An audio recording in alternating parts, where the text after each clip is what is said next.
नमस्कार। ग्रहों की गोचरीय स्थिति पर रेगुलर वीडियो पाने के लिए साप्ताहिक राशिफल, मासिक राशिफल, त्रैमासिक राशिफल और ग्रहों के बाकी गोचर पर भी रेगुलर अपडेट्स पाने के लिए, जिसके हिसाब से आप अपने जीवन में थोड़ी गाइडेंस प्राप्त कर सकें, इसके लिए मेरे चैनल को अवश्य सब्सक्राइब करें। जिन लोगों ने सब्सक्राइब कर रखा है वो ऑल ये जो नोटिफिकेशन सेटिंग होती है इसको क्लिक करें, क्योंकि कभी कभी कुछ लोग बोलते हैं उनको नोटिफिकेशन नहीं मिलती। आशा करता हूं चैनल को सब्सक्राइब करेंगे और रेगुलर वीडियोस अवश्य आप देखेंगे। नमस्कार। ओम गणेशाय नमः। ओम नमः शिवाय। मैं निखिल ज्योतिषाचार्य आप सभी का मेरे चैनल पर पुनः स्वागत करता हूं। आशा करता हूं कि आप सभी स्वस्थ होंगे। महादेव की कृपा आप सभी पर सदैव बनी रहे। ये वीडियो तुला यानी कि लिब्रा के लिए बहुत विशेष है, क्योंकि यह वीडियो है 2 से 8 मार्च 2026 के साप्ताहिक राशिफल के बारे में। कैसा रहेगा आने वाला सप्ताह तुला के लिए। जो मेरा साप्ताहिक राशिफल होता है वो प्रमुखतः चंद्रमा और उनकी गति पे आधारित होता है। चंद्रमा एक बहुत विशेष ग्रह है। चंद्रमा की विशेषताएं बहुत ही ज़्यादा हैं, लेकिन जब हम साप्ताहिक राशिफल की बात करते हैं तो पहला तो उनकी तेज़ गति, फिर उनका मन का कारक होना और फिर उनकी एक क्वालिटी कि वह जिस भी भाव, राशि, ग्रह आदि के साथ संबंध संपर्क साधते हैं उनको बहुत एक्टिवेट कर देते हैं। इन सभी कारणों से चंद्रमा का जो गोचर होता है वो बहुत विशेष होता है। चंद्रमा के गोचर के कारण हमारे मन, मस्तिष्क, विचार, स्वभाव, सोचने के तौर तरीके, दृष्टिकोण, हर चीज़ पर डायरेक्ट इम्पैक्ट पड़ता है।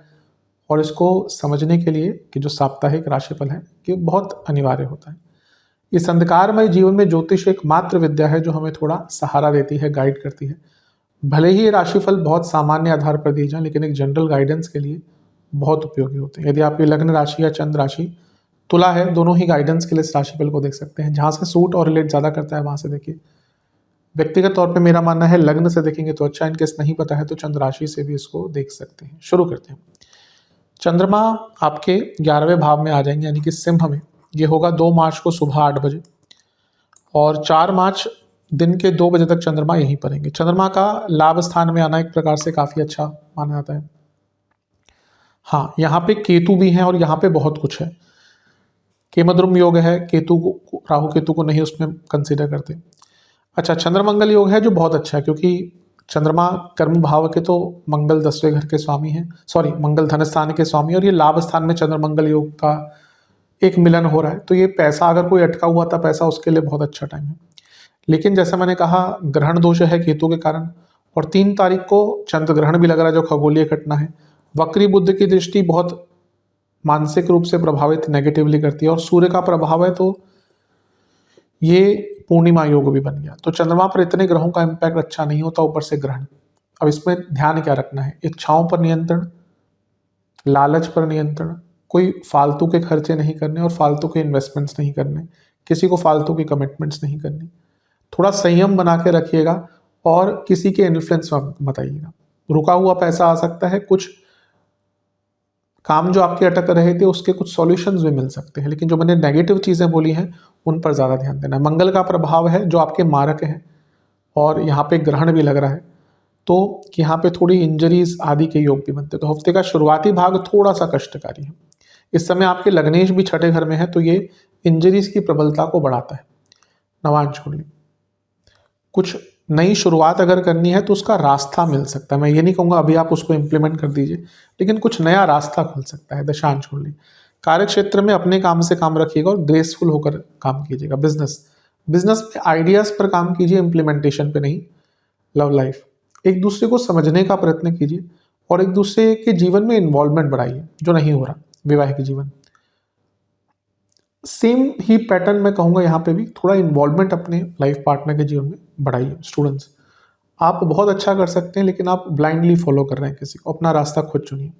सेहत के हिसाब से पेट की problem, infections, inflammation, lower body में प्रॉब्लम। सर्वाष्टक में आपका 3रा भाव बली है, कुछ नया करने का मौका अवश्य मिलेगा, बस जल्दबाजी मत कीजिएगा। 4 मार्च दिन के 2 बजे चंद्रमा आ जाएंगे आपके 12वें भाव में, यानी कि कन्या में, और 6 मार्च रात के 11 बजे तक यहीं पर रहेंगे। चंद्रमा का 12वें भाव में आना एक प्रकार से काफ़ी अच्छा नहीं माना जाता। यहाँ पे केमद्रुम योग अभी भी है। हाँ, ये है कि जो ग्रहण का प्रभाव था, इतने सारे ग्रहों का प्रभाव था, वो थोड़ा कम हुआ है। मंगल का प्रभाव अभी भी है क्योंकि दृष्टि है मंगल की, तो चंद्र मंगल योग है, तो धनादि के लिए अच्छा है, विदेश से पैसे के लिए अच्छा है, लेकिन गुस्सा रहेगा। अब अच्छी चीज़ यह है कि लग्नेश की दृष्टि आ गई है, लग्नेश उच्च के हैं और विपरीत राजयोग बना रहे हैं। कोई विदेश का काम था, पैसे का काम था, लीगल काम था जो अटक रहा था, उसमें बढ़ोतरी हो सकती है। इवन अगर आपकी पर्सनल लाइफ में थोड़े इश्यूज चल रहे हैं उसको सॉल्व किया जा सकता है। शनि का प्रभाव भी, और शनि जो है वो आपके लिए योग कारक ग्रह है, तो लग्नेश और योग कारक का प्रभाव, जिसमें से लग्नेश विपरीत राजयोग बना रहे हैं और चंद्रमा कर्मेश है, यानी कि कोई बहुत टाइम से अटका हुआ काम आपका यहाँ पर बन सकता है। बस क्योंकि शनि शनि है और 12वें घर के चंद्रमा है, तो ये थोड़ी नेगेटिव फीलिंग, थोड़ी इनसिक्योरिटीज़, छोटी छोटी बातों पर बहुत चिंता करना और बेफिजूल की बातों पे को लेकर परेशान हो जाना, मतलब कि किसी और के साथ कुछ हुआ, देख लिया और आप परेशान हो गए। आपने देखा टीवी में किसी के साथ कुछ हो गया न्यूज़ में और आपको लगा कि अगले पल आपके साथ होने वाला है, इससे थोड़ा बचिएगा, थोड़ा कम बोलिएगा।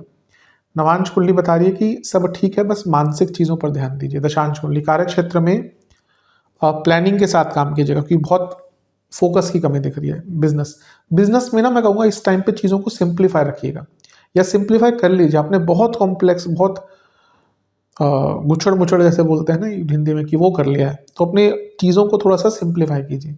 लव लाइफ, अगर बहुत परेशानी चल रही थी, बहस हो रही थी, तो चीज़ों को सुलझाने के लिए अच्छा टाइम है। प्रयत्न तो आपको करने पड़ेंगे। वैवाहिक जीवन, बहुत लोगों का इन्फ्लुएंस बढ़ रहा है आपके वैवाहिक जीवन में जो ठीक नहीं है। स्टूडेंट्स, बहुत अच्छा टाइम है, कुछ एग्जाम वगैरह है, कुछ बड़ा करना है, बहुत अच्छा टाइम है।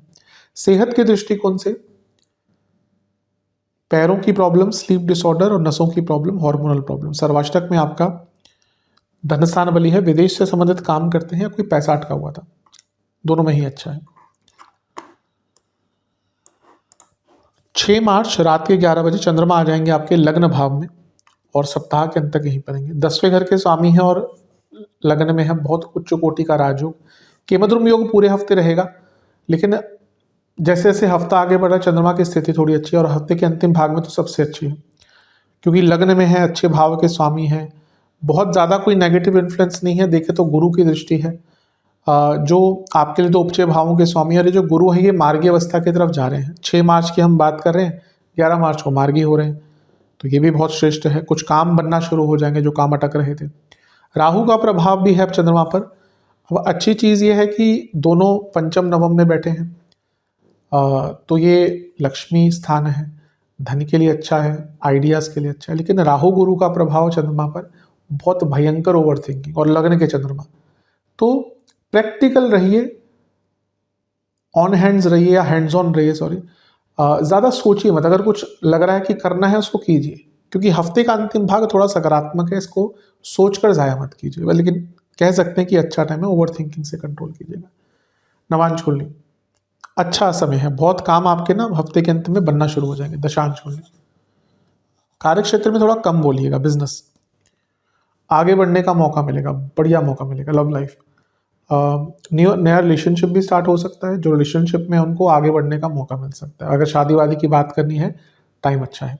वैवाहिक जीवन, कनेक्शन, कम्युनिकेशन बढ़ाइए, हील कीजिए अपने रिलेशनशिप को। ठीक है, अगर कभी कभी होता है रिलेशनशिप में, वैवाहिक जीवन में प्रॉब्लम आती ही है, किसके नहीं आती, लेकिन उनको टाइम टू टाइम हील करना चाहिए। प्रॉब्लम होती है कि एक बात, एक दिक्कत आई आप दोनों के बीच में और आपने बोल दिया कि चलो ठीक है भूल गए, लेकिन आप भूले नहीं। वो जो एक है ना, वो जख्म आपके अंदर है। इससे अगर वैवाहिक जीवन में निकलना है, बचना है, तो इस आदत से थोड़ा सा निकलना पड़ेगा। स्टूडेंट्स, बहुत अच्छा टाइम है, अपनी कमियों को पहचान कर ख़त्म करने का समय है। ख़त्म तो एकदम नहीं होती, लेकिन एटलीस्ट रियलाइजेशन तो हो जाएगा कि हाँ ये मेरी कमियाँ हैं। सेहत के हिसाब से पेट की problem, bones, lower back, breathing issues. सर्वाष्टक, तीसरा घर बली, हफ्ते का अंतिम भाग बहुत सकारात्मक आपके लिए दिख रहा है। उपाय के स्वरूप में दुर्गा जी की कपूर के साथ आरती कीजिएगा, उस कपूर पे एक लौंग भी उस पर रख लीजिएगा। आशा करता हूँ वीडियो काम आएगी। अगर आप चैनल पे नए हैं, सब्सक्राइब कर लीजिए, वीडियो को लाइक कर लीजिए। मिलता हूँ अगली वीडियो में, तब तक के लिए ओम नमः शिवाय।